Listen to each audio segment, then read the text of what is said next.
El filòleg Ramon Marrugat explica que el parlar del Penedès havia quedat oblidat en l'estudi de la dialectologia catalana. Fins ara s'havien analitzat el barceloní i el tarragoní, però la zona compresa entre els rius Llobregat i Gaià també té característiques diferenciades. La seva recerca, conjuntament amb l'Institut d'Estudis Penedesencs, ha detectat unes 4.000 paraules pròpies que responen a una cultura compartida en aquestes comarques. Per exemple, amb vocabulari de la vinya, el folklore popular o l'economia. Aquesta manera de veure la vida, l'economia, l'oci, etc., dona un parlar comú, és un parlar comú. És a dir, els pescadors del Calafell parlen igual que els pescadors de Sitges, igual que els pescadors de Torredembarra.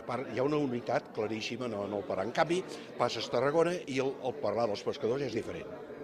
Hi ha un mateix model de festa major i això es nota, per exemple, doncs si a Tarragona i a Valls diuen un acotxador, aquí no podíem dir acotxador perquè aquí, del que a Valls i a Tarragona diuen acotxar, aquí en diem acotar.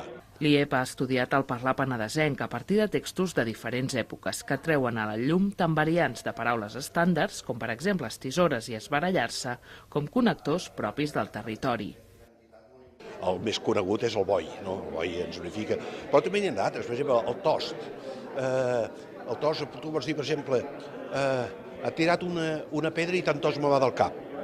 Aquí vol dir de poc que, és una abundància del tou, no? En sentit de quantitat.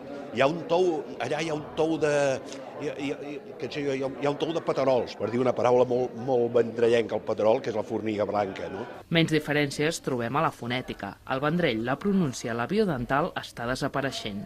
El tros des de Vendrell a Santa Cristina, no? Hi ha la pronunciació que deien el vi del Vendrell, no? Això ja només queda gent gran, que jo quan era petit això ho senties per aquí. Doncs això estava, però era característica de la zona del Vendrell. La xerrada del Centre Cívic L'Estació estava organitzada per l'Institut d'Estudis Penedesencs i el Consorci de Normalització Lingüística.